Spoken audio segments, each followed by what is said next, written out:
See that. We're all set there. Boom, that's in.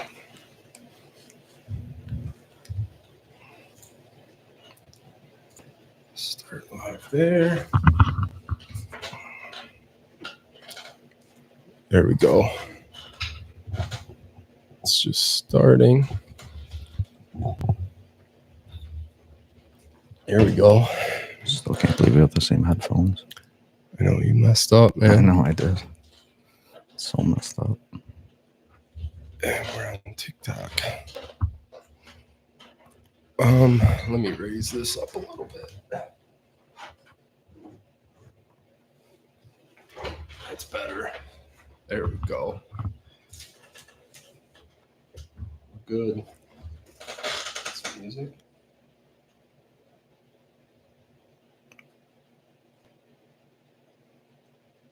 Get some in the background. Cool and Dre. I can't have it too loud or Yeah. does the copyright bullshit. All right. That's kind of a perfect one to do it on, though. I know. These ones. Yeah. Just kind of checking type things. It's nice and chill. So they can hear it? Yep. Okay. Yeah. Okay. I think we're good. What is up, guys? We are live here. 585 boys, we're back. What's going on? What's happening?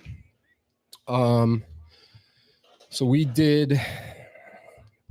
I feel like I don't know. Sound feels weird. So our fourth episode, we did men's mental health. And then this month is Men's Mental Health Month.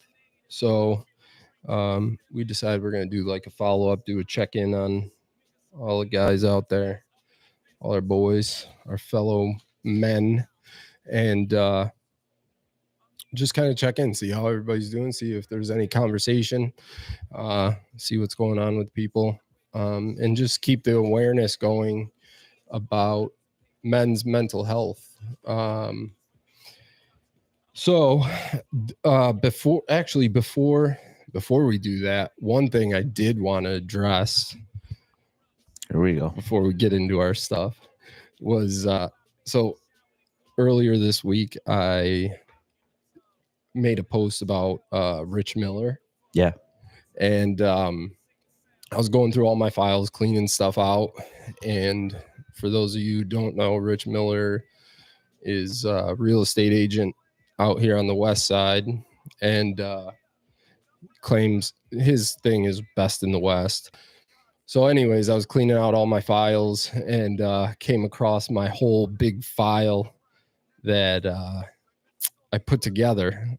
So when you like work with an agent, you think they're doing like unethical shit or things that just go against what agents are supposed to be doing, looking out for the best interests of clients, working with other realtors. So I had an issue with them, and they got the basically like the real estate board. You take them up, and basically you have a trial. It's like the Supreme Court of real estate. Yeah. So you're responsible to build your own case, outline and highlight what you thought that they did that was wrong, or how you felt that they were violating any code of ethics that real estate agents. So whatever. So I built up this whole file, this case, and got ready to present it. And everyone was like, no, it's going to take so much time. You're not going to get anywhere with it. Yeah. He always slips through the cracks. Well, sure enough, I did it, went in there, and I gave my case. He got to rebut whatever he wanted to, and they found in my favor. So he was found guilty of these violations, got hit with fines and stuff put in his permanent record. Right. So that's what I came across in my files, and I made a post about it. And when I was an agent, I wasn't able to like talk. You're not supposed to talk about other agents, you know. Right. So I held strong to that. Well, now that I'm not, I was just too busy, and so now I'm bringing awareness. You come across someone like that, you let people know. So I honestly, I made the post, and I only had like 2 people that said anything in his defense. So that's why I wanted to address it, because I don't care. You could be friends with him or whatever. But this has nothing to do about personal feelings, how you think of him or whatever. It's one lady was like, oh, looks like he's got 5-star reviews. Well, I don't care what the reviews say. I got 24 people plus my own experience, and now a record in his file that prove and show that he's just not a great dude. So like I said, there's people that are friends with him. There are people that are like him. That, I mean, Osama bin Laden had friends too. Doesn't mean he's a great guy. Damn. And there's a comparison right there. I like that.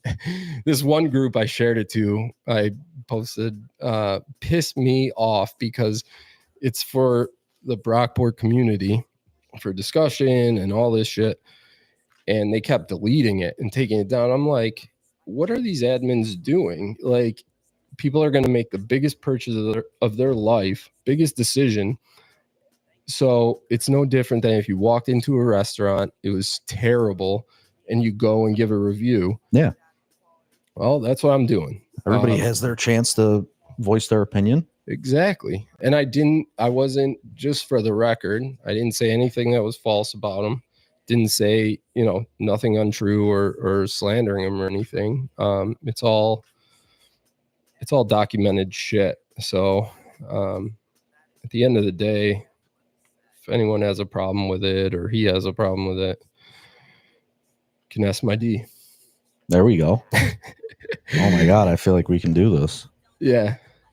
What? Do what? Oh. Go suck a dick, suck a motherfucking dick, suck a dick, suck a huge or small. I mean, that's perfect. Yeah, that one worked out. That was perfect. I was waiting to do that all night. Yeah, so I mean, he's just not a great guy. What a comparison. I agree. Yeah. That was right.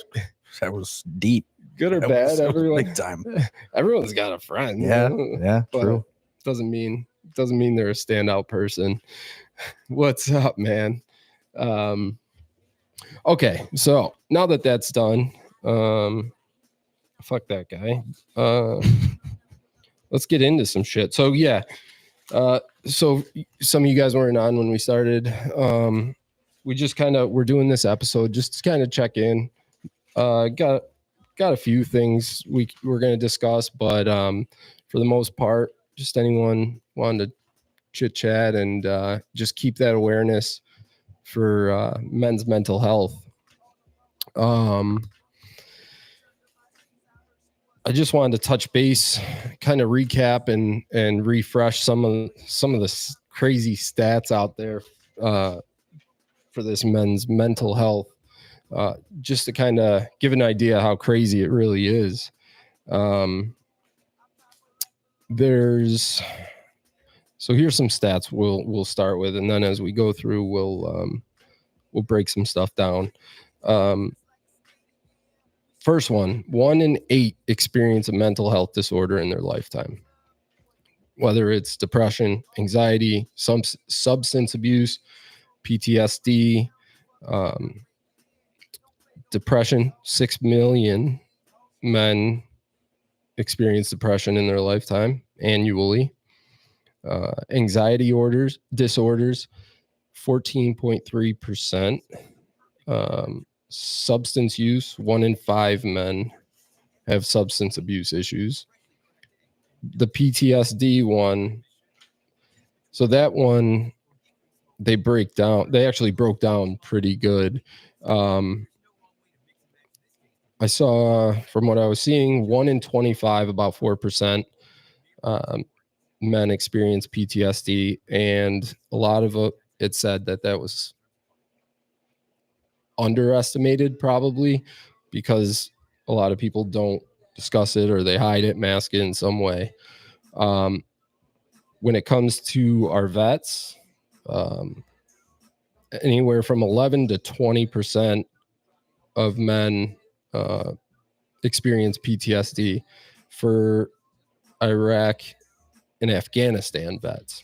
Okay. And then they also broke down Vietnam vets was higher, around 30%, which is pretty understandable. Jordan, you say the truest harsh stuff, but in the nicest way a skill is. Thanks, Trav.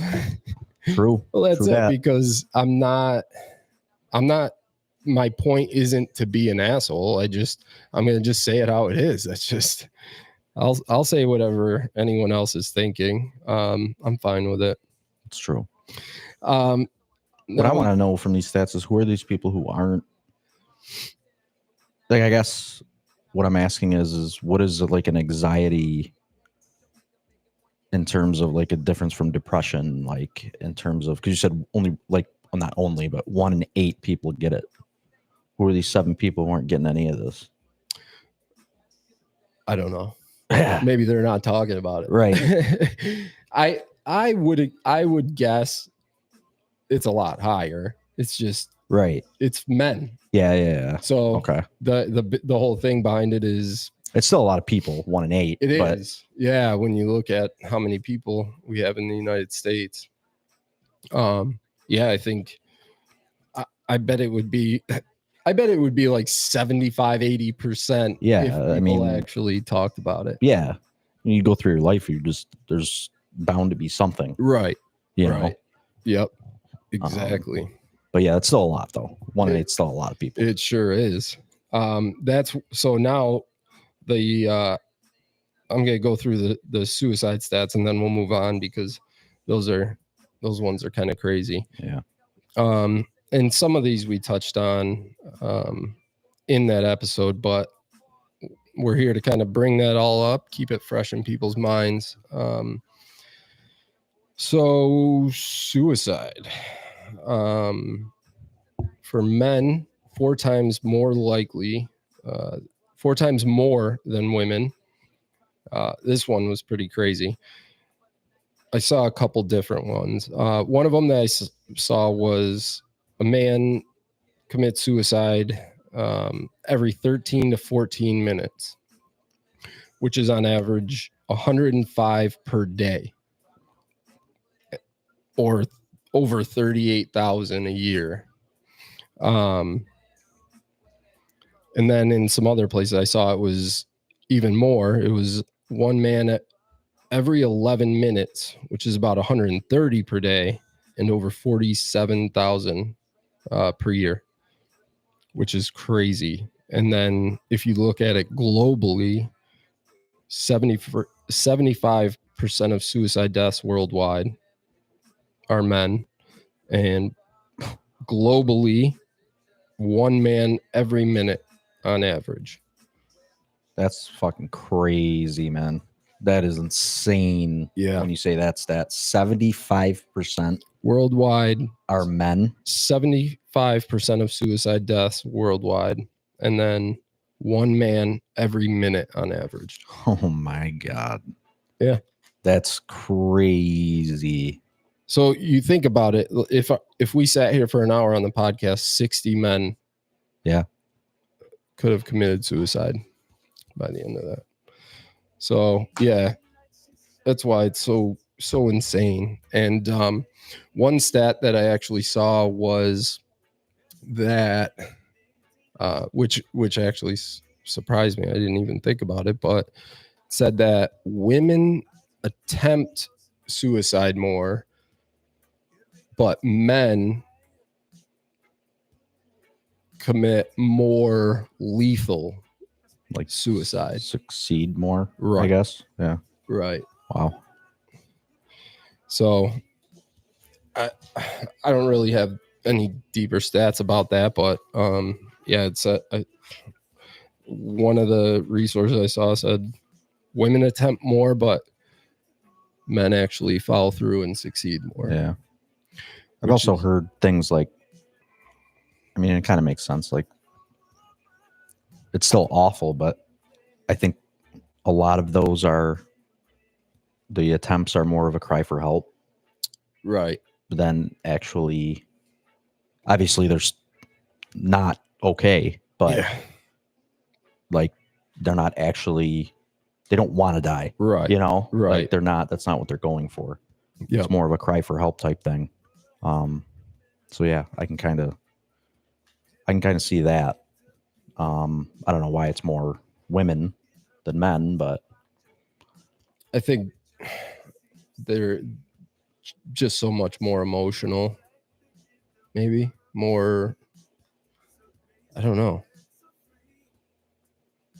They take on a lot of emotional responsibility. yeah.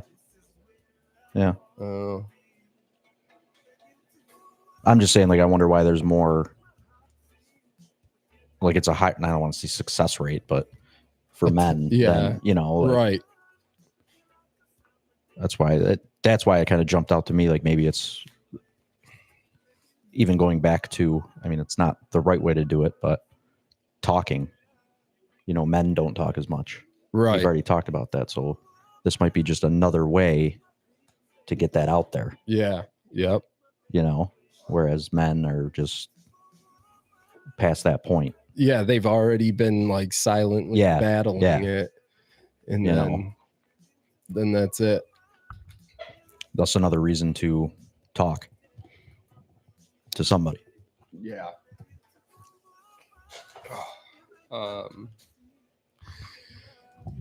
Yeah. So we'll continue on. We hit those stats. We got a couple more throughout here, but so again, the point is, guys, that just came on, just checking in, keep the awareness going for them. Hopefully longer than just this month, for the Men's Mental Health Month, but keep it fresh and keep checking in, see who's out there, see who cares, see who's paying attention, see who wants to talk. Hopefully someone gets something out of this at some point or whatever, but if one person does, we'll be good. Yeah. The first thing I wanted to talk about was revisit some of the myths. We'll go through a few that come with the men's mental health. One of the biggest ones was the myth that real men don't ask for help. So these are myths or stigmas, which is probably one of the biggest reasons or biggest myths that stop men from getting help. Yeah. It's seen as a weakness. Right. Which, for sure, I saw a video of this guy. I wish I could pull it up and show you guys if I would have been more prepared. He made this whole video for men's mental health and basically saying he felt like he had to get on and explain that if men are going through things, just suck it up. That's part of being a man and this and that. And you don't got to go crying to people. And that's what got us in this mess. Yeah. And that's the whole problem. That is the exact kind of thought process that brought us to where we are right now. Like, no one's saying, like, we're not on here saying go crying and bawling, curl up in a ball and, you know, just cry about all your problems to someone. But it's totally healthy to have conversation and talk about what's going on. What's wrong with talking with people? Yeah. What's the point? Like, what's wrong with that? So it's people like that you go to, and that'll discourage people from ever wanting to talk to anybody. Yeah. So that's an old school mentality. Yeah. Yep. For sure. Yep. And could be why I mean, I don't know if this correlates or not, but you said the PTSD stats and all that. Like maybe back then Vietnam was longer ago. Right. You're not really talking about that too much. Yeah. You And know? And plus that would, but I mean, the wars that we fight have changed as well. Yeah. So that, I mean, it's all different, but there was definitely less talking back then. Like there wasn't, yeah. you could just tell from, you know, our parents, our grandparents, you know, you didn't hear any of that stuff. And that's, you know, that's the thing with like back then, you look at, you know, like guys that went to Vietnam War, when they look at the people that are having problems today, they're like, what the fuck do you have to complain Right. about? I was in Vietnam War. Right. Well, yeah, we haven't seen that type of Right. craziness. So we can only relate it to the things. Yeah, everything's that happen relative. now. Everything Exactly. doesn't matter what Right. it is. It can affect anybody Yep. in a different way. Yep. It could still fuck you up. Yep. So yeah, I would not have wanted to be in the Vietnam War. I'll give you that right now. Hell no. But that doesn't mean that I don't have issues too. Right. Right. You know, so it's different. I mean, everybody has something. Right. For them to just, especially like to put out that video, when I saw that, I was like, oh my God, I wish I should have prepared it and played it, because it's like no one's. Well, everybody's heard that type of talk. Yeah. Everybody knows what you mean. Right. Like, it's still prevalent, you know. I'm not going to come to you if I jam my toe and start crying and told you I had a horrible day because I smacked my toe. But yeah.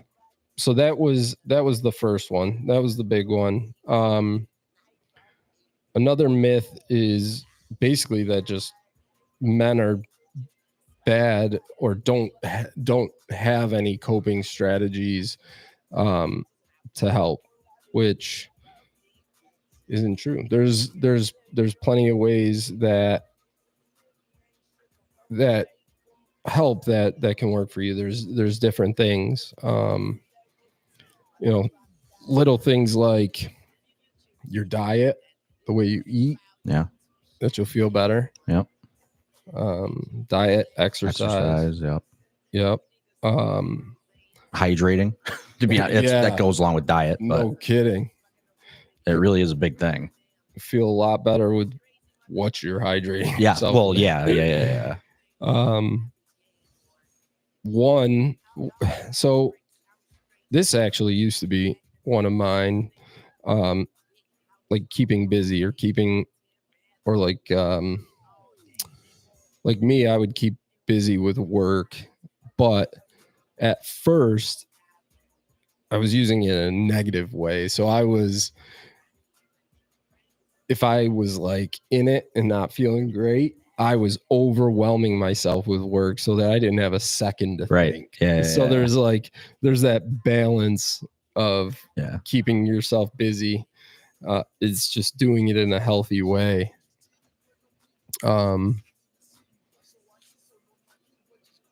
Humor, watching funny shit, that helps. Laughing is just, I think that's a big one that's been talked about a lot. Yeah, that shit can go a long way. It changes your whole mood. And also another good one is helping other people. Yeah, it kind of forces you to reflect. And let's see, what's up, Laura? Society, toxic masculinity, suppressing emotions, mental health can be universal, male and female. Being authentic and expressive while also being in tune and connected spiritually. Having a sense of community as well. We're never meant to do things alone. All factors are taxing on mental health. Yeah. Yeah, everyone deals with it. And definitely who you're around, your community, the people you surround yourself with. Yeah, that's huge. That is huge. Got to have the right people. Mm-hmm. And that's a tough one. It is. That's a tough one, especially if you've been around certain people for so long. Yep. Like, that's a tough one for people just to say, okay, I'm stepping away Yeah. from that.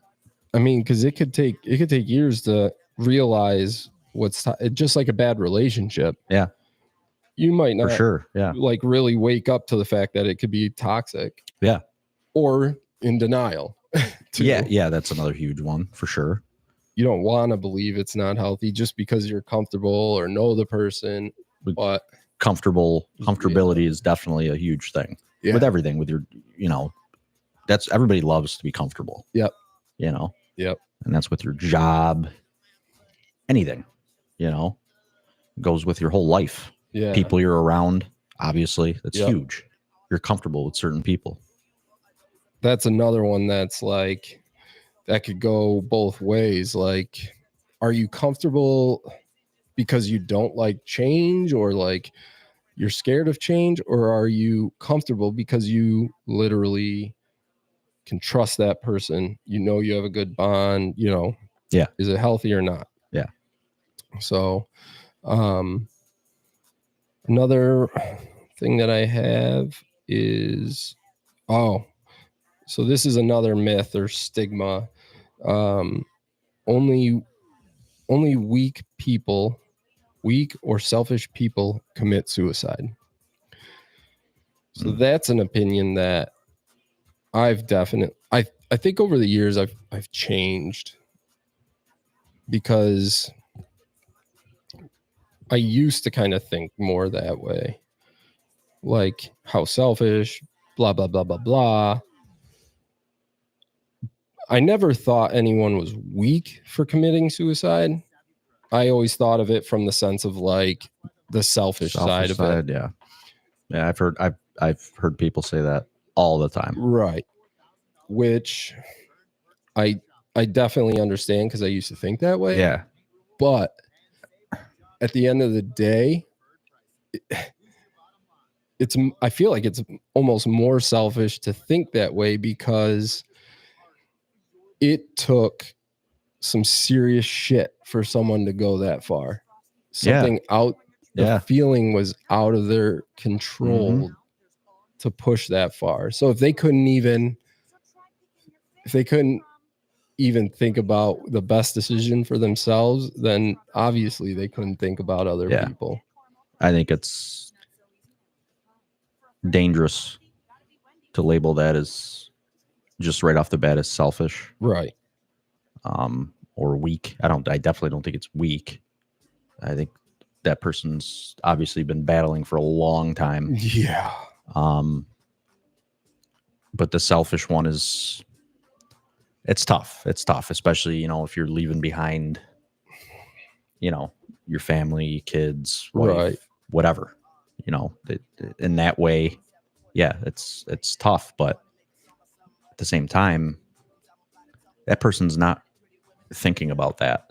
They think they're alone. Exactly. And there's a reason why they think that. Yeah. So in their mind, they're not worried about what other people thinking. Yeah. I always thought that was I don't want to say it's an ignorant thing to say, but it's dangerous. Yeah. To just say that off the bat. You don't know what that person's going through. You just don't. Yep. Yep. 100%. What's up, Nay? Don't you guys ever give each other breaks from each other? No. Just when Johnny thinks he's going to get a break. Yeah. Why would we do that? I reel him back in.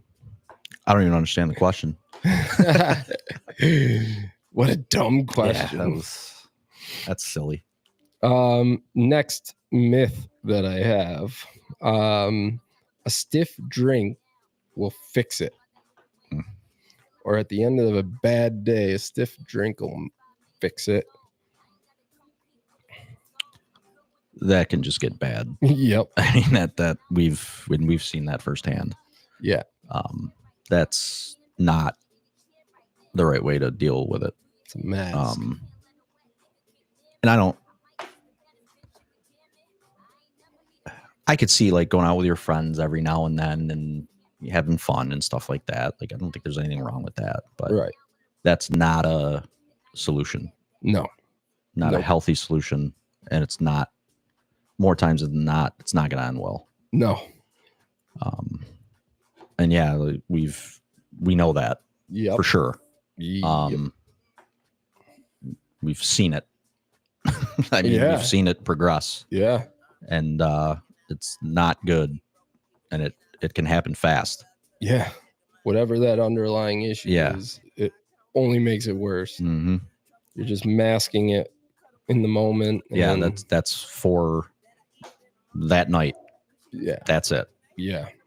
Because I guarantee everyone's got that story of where they were having a bad day, or even they've been stewing over stuff for days or weeks, and then they go out, think they're going to have a good time drinking, whatever, and all of a sudden that comes up in their head and just makes their feelings worse.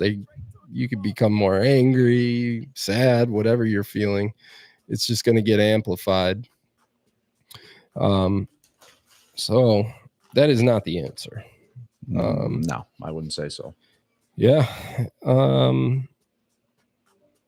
Here's another big one. Having a relationship will help fix the problem. Not good. No, well, no, not if that's the reason. Right. I can see it helping if you're with the right person. If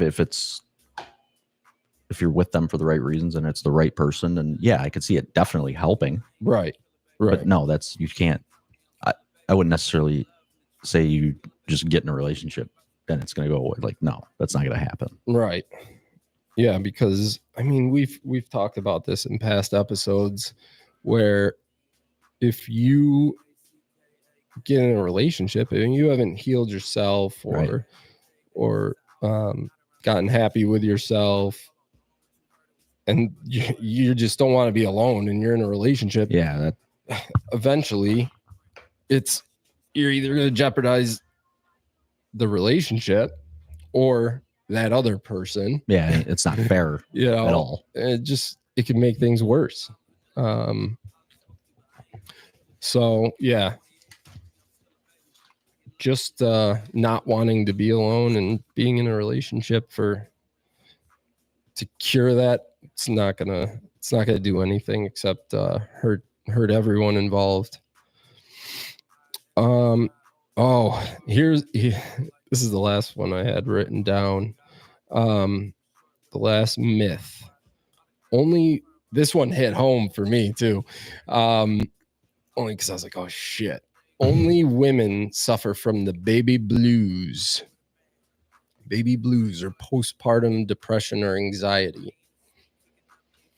Did you know that? Did you know that men can also suffer? It's not exclusive just for women, that men can suffer from postpartum depression or anxiety.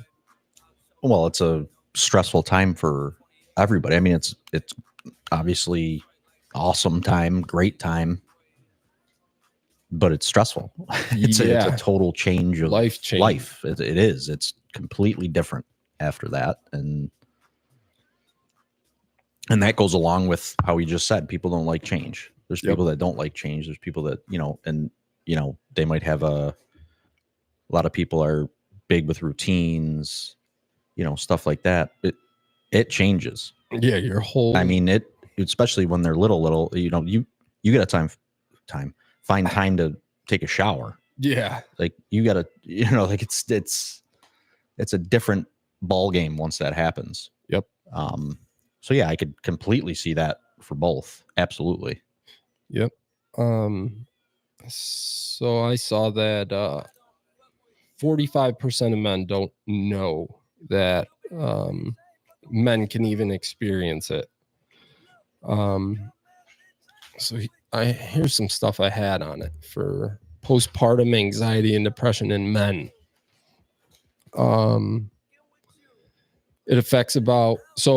While it affects about 1 in 5 men or new moms, it affects 1 in 10 new dads. And that's hundreds and thousands of people a year.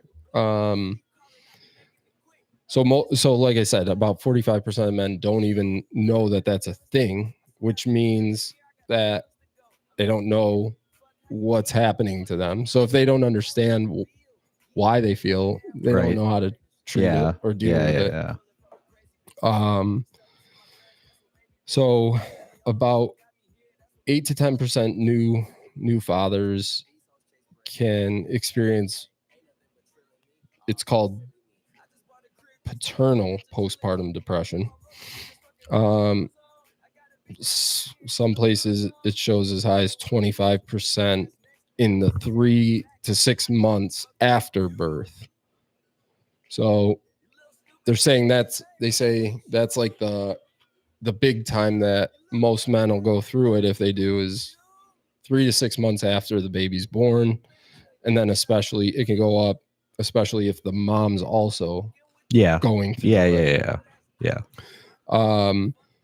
Men, oh, go ahead. Sorry. I would say that makes sense to me, the 3 to 6 months, because I feel like those first few months, especially if it's your first, it's almost comparable to like the honeymoon stage. Yeah. Where everything like this is awesome. Like we have a baby, right? And then not that it's not awesome after, but you're kind of okay. This is reality now. Yep. Like this is life now. Like, you know what I'm saying? Like that. So yeah, I can see that. It makes sense to me that it takes a little while, especially like now that it's becoming normal now for the dad to take leave when the baby's born. Yeah. So yeah, like you said, it's all good. They're home with the baby, doing what they got to do there, which is stressful enough. But then all of a sudden they're getting dumped back into the real world. Yeah. And boom, then it hits all the stresses. And I think I think it's awesome that men do get that time now. Yeah. Because it'd be tough if you didn't. You know what I'm saying? Or when you didn't. Especially obviously on the mother. Yep. Especially if your baby's not sleeping well. If, they're not eating well, stuff like that. There's any issues. Yep.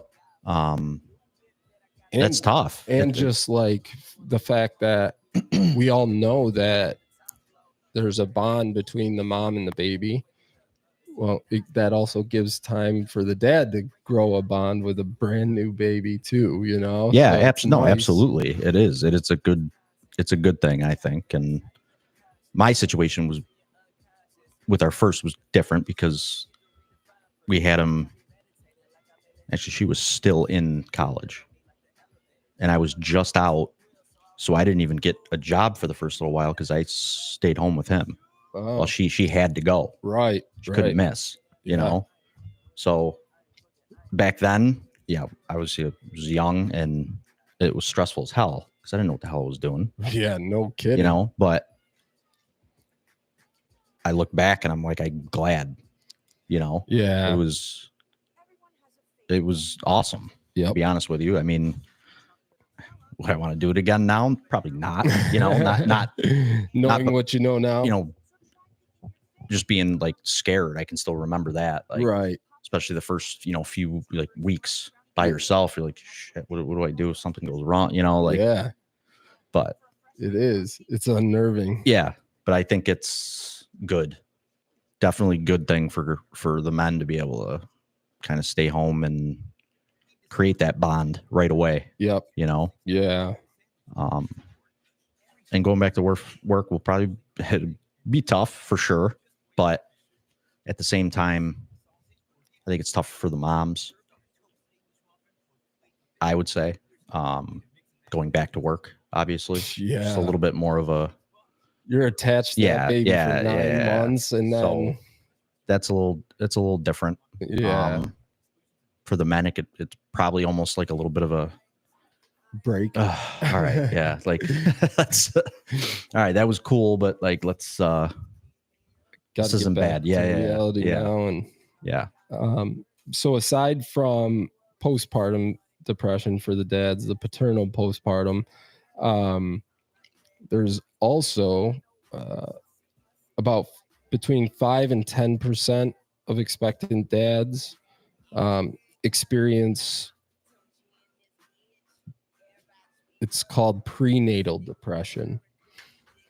So they start to go through the depression before when the mom's pregnant. So that could be anxiety, depression, like, Yeah. shit, it's getting real. Yeah. What am I going to do? So those I didn't even know that. And it says that most men, the symptoms and signs of it are different than, most of the time are different than how maybe women go through postpartum, like the typical signs of crying and sadness, and where men, it can look more like anger, obviously substance abuse. I mean, a lot of men, that's just any emotion, that's how they could deal with that. Trying to like be away from the separating themselves from the situation. So those are just a couple kind of signs of that. Yeah. And I can tell you that the prenatal, like before the baby's born and all that, having all that, huge thing that helps is something we just talked about, and what this is basically all about. Talking to people, your family, friends, whatever, is huge. That I still remember 15 years ago, before my first, being on the phone with my brother, because my brother had his first baby. He was still in high school, so he already had, the little one. Yeah. Well, she was older by then, but so I talked to him, and we were just talking, and he kind of knew that I was like stressed out. Yeah. Like, yep. Not all right. And he just said to me, I still remember this. He just said, everything's going to be fine. He's like, you're good. Yeah. Yep. You don't have anything to worry about. Right. Like, it's what happens, like. Yeah. Sometimes that's what you need to hear. Exactly. And it was huge for me. Yeah. Huge. Yeah. Just those couple sentences were huge to hear. Right. Because then it's like, that you got people, you're not alone again. Yep. Once again, you're not alone. Right. And I think that's the common theme with all this. You're not alone. That reminder. Yeah. Other people been through this and they survived. Yes. It is a very common thing. Yeah. And you find a way. Yep. I mean, that's what I think about sometimes, because I'll obviously have the normal emotions about it, nervousness and stuff like that. But then I look at some people that have kids, and I'm like, got this in the bag. Yeah. You find a way, and it's not going to be the same way. Yeah. That others have done it. Whatever and it's quick too. Right. Like, even with your second, when we had the second, it was like, oh man, kind of forgot. Like, because it was 4 or 5 years after. Right. Jeez, and then that one was, even easier to get back on. Bike. Yeah, exactly. Like, you adapt and you find a way. Whatever works for you works. Yep. And that's it. But knowing you're not alone in it is huge. Because you think like, oh, this is my kid. Like, we're the ones. That's it. It's not the case. Right. Yep.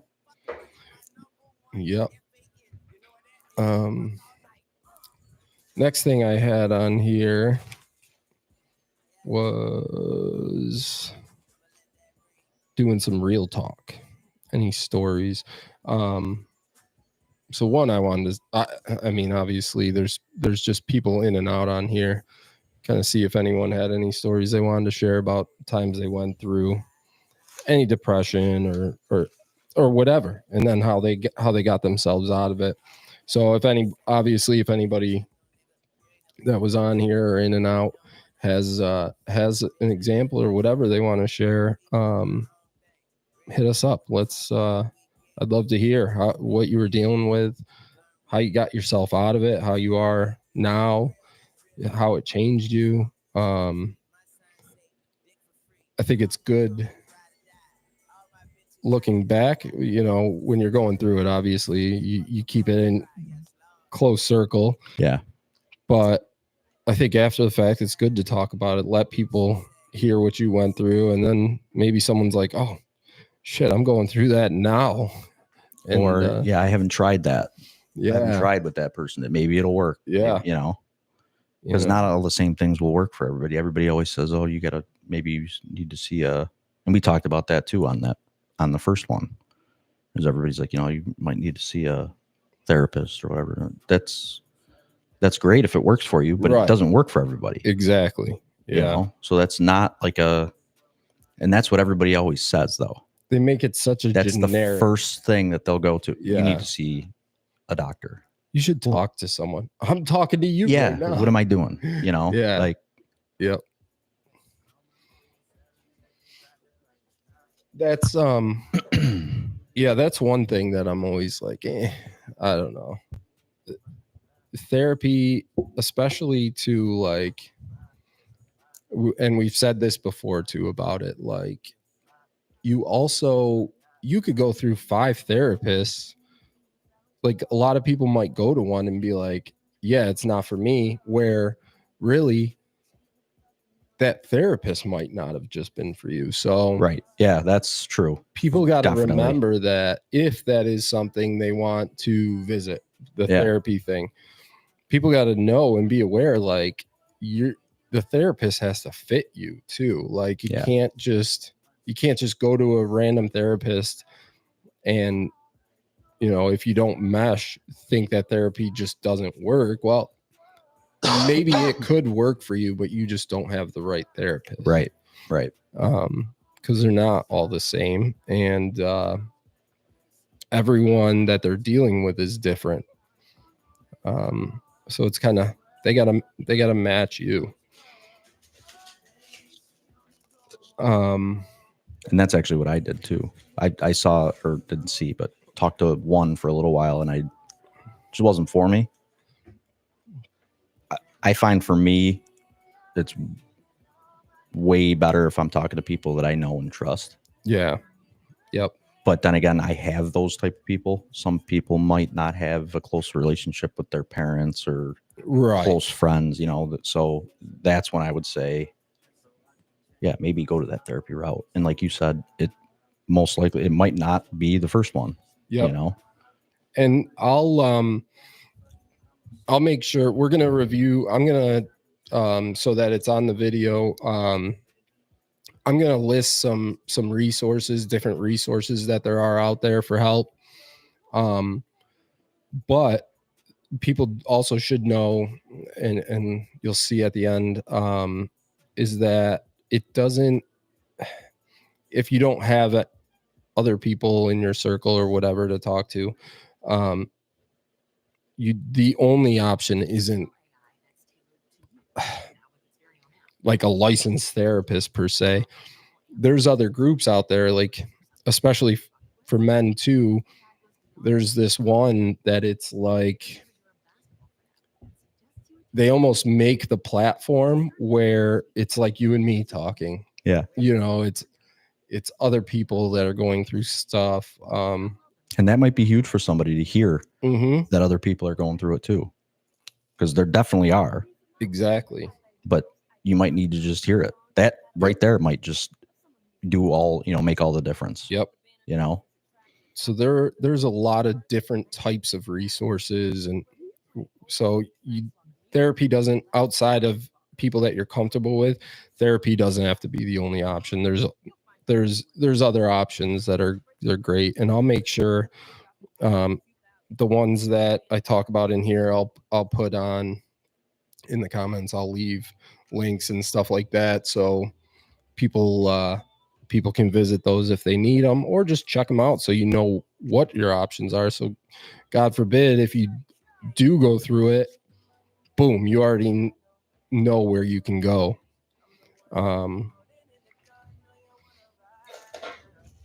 With this, I actually did have one example, one story I did want to talk about, because I'd love to get other people's opinions on it at some point, if they watch this back or whatever. And one was between me and my mom. So we go through our tiffs or whatever, and we're all good now and stuff like that. So hopefully she doesn't see this and think I'm taking a dig at her or anything. But I think it's a perspective and great example for people to see on both sides of an issue. Someone that you talk to or bring something up to, and then the person that's going through it. So I was kind of airing out some feelings to my mom because we were going through some stuff, and I felt like she just wasn't listening. Mm-hmm. And it's not only just been her in my life, but that's happened to, but this specific example.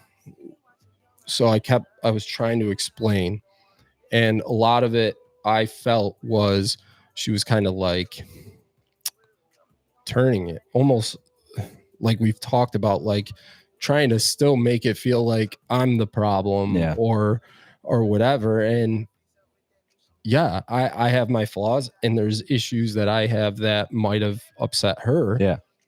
But in that moment, I was talking about the things that she did that impacted me and how I felt. So then I was telling her, I said to her, I said, this is a perfect example of a man speaking up, coming out of their comfort zone to explain their feelings. I said, people wonder why men jump to this point where they commit so much, why so many men commit suicide. And it's because of examples like this, because they talk, they try, no one's hearing them. They're making them actually feel worse, or making them feel like they're the villain. Yeah. And then they commit suicide because they feel like they're alone. Well, my point of this story is that I'm at a job and I get this random phone call. I'm like, what the for some reason I answered the call. And I never do if it's a number that I don't recognize. Sure enough, it's some suicide place, one of these, whatever, a welfare thing, check, calling me. And she said, yeah, we've gotten a report that you're suicidal, and we want to check on you and determine if we should do a home visit. I'm like, what the fuck? So when I told my mom that so many men commit suicide because of people like her in this instance that don't listen, she, instead of talking to me and listening to me, she calls these strangers and tells them I'm suicidal. And I'm like, look, I'm at work. I'm not suicidal. Yeah. I want you, like, leave me alone. Yeah. And if you come to my house, I'm not going to open the door for you. I'm going to slam the door back in your face. So my point here is don't be that person. Like, don't be that person to just hear what someone said and then just go. Like, if I was that type of person that was thinking about hurting myself in that moment, and this stranger calls me, I probably would have been like, I'm good. And then did the act. Yeah. Because I was so mad at her in that moment, because I'm like, how dare you? Yeah. And then if these people show up at my house or my job, and so that's my point. I mean, if someone is talking to you, just listen, right? Hear their feelings. Like, hear what they have to say. Don't. So you do something like that could just push someone over the edge. Yeah. There's a time for a back and forth, and there's a time that you need to just sit back and listen. Actually hear them. Yeah. And you can tell. At least I can tell when that's the case. Right. And those are the kind of conversations that I've had with people, you know, like sometimes it's a, you know, back and forth where you're looking for, you know, I don't know, not a reaction, but, you know, a back and forth. You're looking for an answer. You're looking for whatever. Right. But sometimes, a lot of times, actually, you just want to be heard. Yeah. That's all. Yeah. And like supported. And like the active listening of like, let me know that you are actually hearing what I'm saying. Yeah. Acknowledge it, Yeah. you know, because anyone can listen. Like I can hear what you're saying, but am I really absorbing it? Am I letting you know that I'm hearing what you're saying? So it's, that was one example I had. And obviously since then, like we talked and whatever, we moved on. Just one of those tiffs family goes through. Yeah. I'm sure other people have had it. That's why I just felt like sharing, and maybe someone will get something out of that on both sides. Next thing I wanted to hit was kind of talk about some challenges maybe for people that might watch this. Want to see who's up to the task, if anyone will do it, and then if anyone will share. Couple things. Either one, want to see who would be willing, go out there, text a friend, a family member, text a man in your life, and just check in on them, see how they're doing, you know. Or another challenge, sit down and talk to someone, share what you're feeling, share what you're going through, have a real conversation, and see if they do the same. See if opening yourself up will help someone else. And then the other one, I know as soon as I say I know, people are going to have this like gay thought in their head, like weak, like, oh, we got one for that. Gay. But I actually started doing this a while ago. But probably not the way most people think. So my other challenge was for you to start a journal. And it can be that typical journal where they, oh, today I felt like this and I did this and this person said this or that. But the other perspective of it is how many different, I keep a journal. Well, I used to keep a journal when I'd go to the gym, which was my lifts, you know, how much I was lifting. Maybe I was tired that day and this wasn't good, or my shoulder hurt, or whatever. It doesn't have to be one way of thinking for doing a journal for yourself that can help you. If you're in business, it could be a journal about your business, you know. And I feel like if you do that, it can also help you with your goals or whatever you want to do. So starting a journal and really putting stuff on paper, then you can reflect on things. It could be, oh, I had a bad customer. This is why it was bad. You know, it pissed me the fuck off, but this is what I need to fix. And then if you come across that situation, oh, I wrote that down. You're going to remember it 10 times better and not make the same mistake. Yep. So those were a few things I wanted to see if you guys try some of those. I think those are big things. Reach out to someone, check in, like a real check-in. Try sharing what you're going through, your stories, your feelings with someone else. See if that helps them, makes them comfortable about talking about their feelings. And starting a journal. And it could be anything, anything, your business, your workouts, your everyday life. Write stuff down, get it out. And then if anybody does try any of those and you want to share, shoot me a message. Let me know how it went. Let me know, if anything changed, if you helped anyone, if what the outcome was.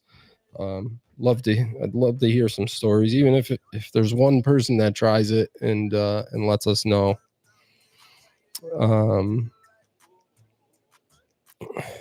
Let's see, what else do I have on here? We didn't have a ton, just because kind of wanted to check in on everyone. Let's see. I don't know. You got anything you want to share for it? Just kind of hit a few new things on this from our last men's mental health. The journal thing can be cool because it's something that you can do whatever. Right. Like whatever you want to do. You can write about anything. You can talk as much shit as you want. It's just for you, like whatever it is. Right. You can say anything that you maybe didn't feel comfortable saying out loud in there. You just need to get it exactly out. I actually one cool thing, I actually just speaking of journals, this thing die on me, this mouse. I just got one for our baby. Yeah. It's a dad journal. Oh. And so the baby's not gonna be writing in it? No. Oh, okay. No. I mean, I could try to hand it a pen. Right. And see Right. what That's happens. what I was figuring you were gonna do. Maybe I'll wait till it's out of the womb. But yeah, it's like, so you go through the pregnancy phase, and each step you journal through some of it. And then the first year after birth, and then the first year, and then whatever, give it to the kid once they're old enough or whatever. Yeah. I was pretty excited to get that one. Janae, it's cool to look back on an old journal or notes and see what you accomplished or what was stressing you. Yeah, I think it's good. And even you might look back and it just reminds you of things that you wanted to do or wanted to change, or old habits, how you fixed them. Maybe you whatever. As you're going through everyday life, you might not even realize that you've grown. Right. And to be able to look back at that and say, oh, I had this problem back then. That's not even on my mind, or, I've done this. I said I wanted to do it and I did it. I forgot I even wrote that down, you know? That's an awesome point, because one example, when I first really started getting into lifting, Jimmy Erblin taught me basically that idea with the workout journal. If you go in, you work out every day, but how do you get yourself better if you don't see what you need to be what you did last time? If you're not doing one better than last time, if you come in today, you forget what you did yesterday. Yeah. How do you know if you're getting better or stronger or faster, or whatever it is that you're doing? Even if you're a cook, you did this recipe. Here's the things that weren't good. Here's what I could have done better. You make your notes, and the next one, if you do that again, you could repeat the same mistake if you didn't look at what you needed to fix from the last time, or get stronger. Yeah, it can work. It can work in any way. You know? Yeah. What's up, Ariana? Janae, I vote next podcast something comical. The trend of calling random people in your life just to say goodnight. Nice and awkward. Hey, we could do that. Yeah, we're due for a good lighthearted one. Yeah. So yeah, that journaling is huge. Let's see. Yeah, I don't think we have a ton left. We definitely wanted to see, even if people watch this after the fact, what ideas they had, what they wanted to see for as far as episodes. Give us some ideas and we'll run with them. I have a ton of stuff written down for ideas for episodes, but I want to hear from you guys and see what you guys want to see on the next one. So let us know. I do want to say I'm excited about the prospect of doing like a football one when football starts. Yes. Yeah. Like a pregame and then maybe a postgame. Yeah. Or maybe the next day do a postgame. I don't know. But I think that would be a lot of fun too. Yeah. Make picks and stuff like that. Like that's, lighthearted. It's fun, I'd be down with that for sure. Yeah. But yeah, I've been playing with some other ideas. We got some other things we got that I was thinking was true crime episodes. Love them. There's like a game show episode. We can get some of you guys to commit to being on. Had ideas for dating episodes. Oof. Could do like either a blind date one or a call-in one. I have a ton of ideas.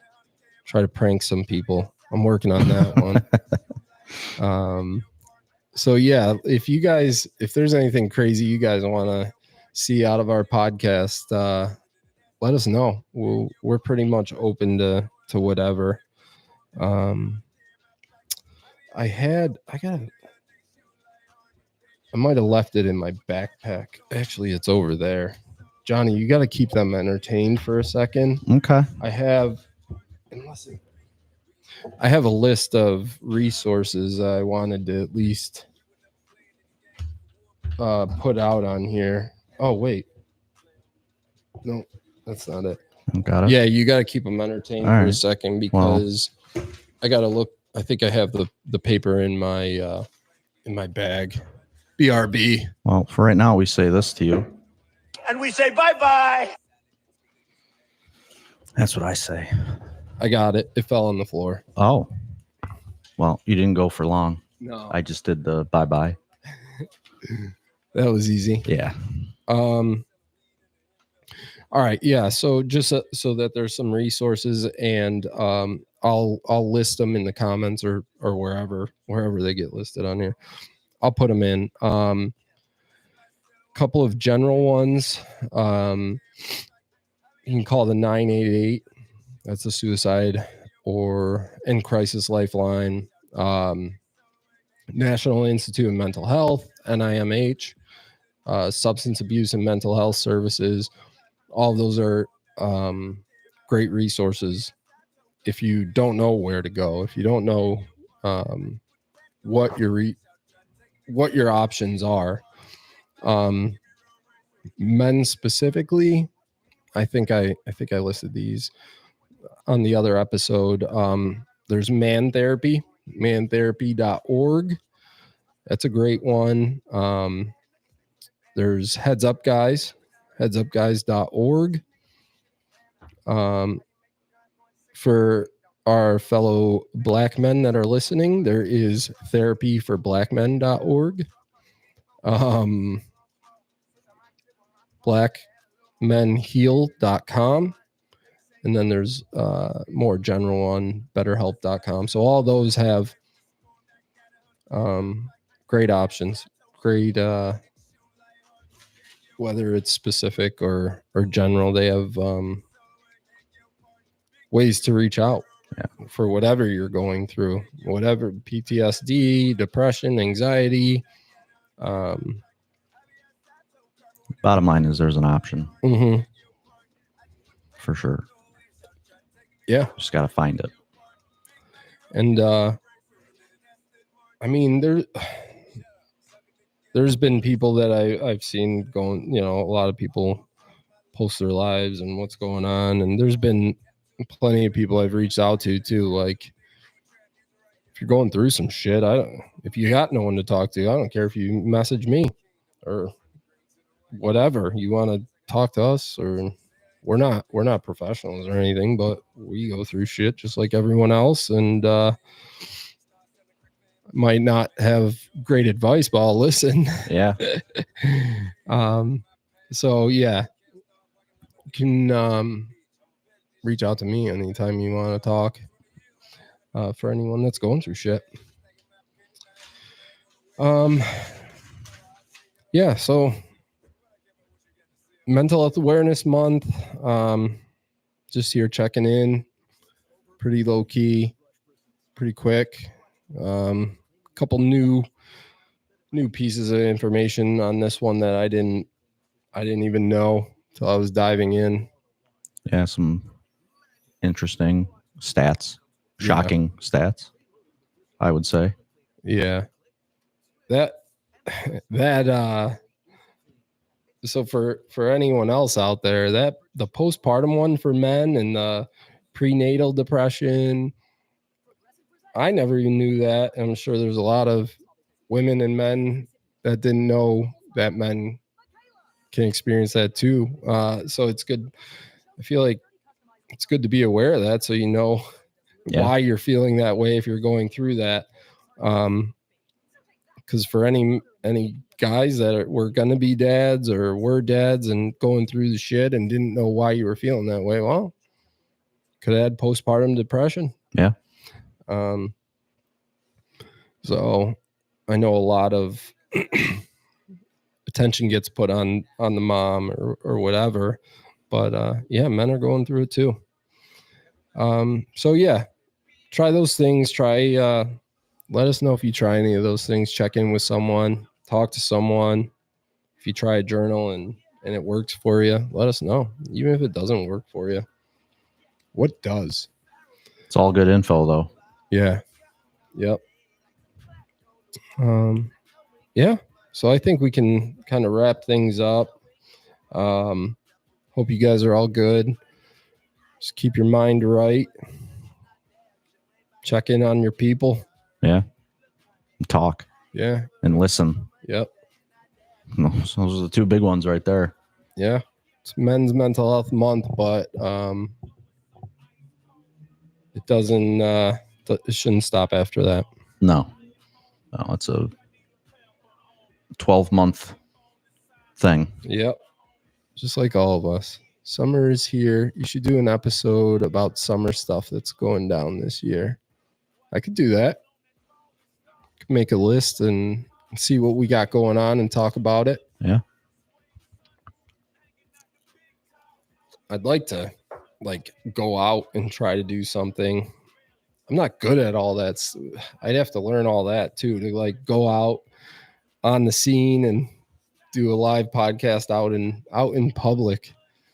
That'd be kind of cool. Yeah. But thanks for everyone that did tune in. If anybody is interested in being on for a small business Sunday too, I really do want to try to get that going, especially the local businesses, the small businesses that are local.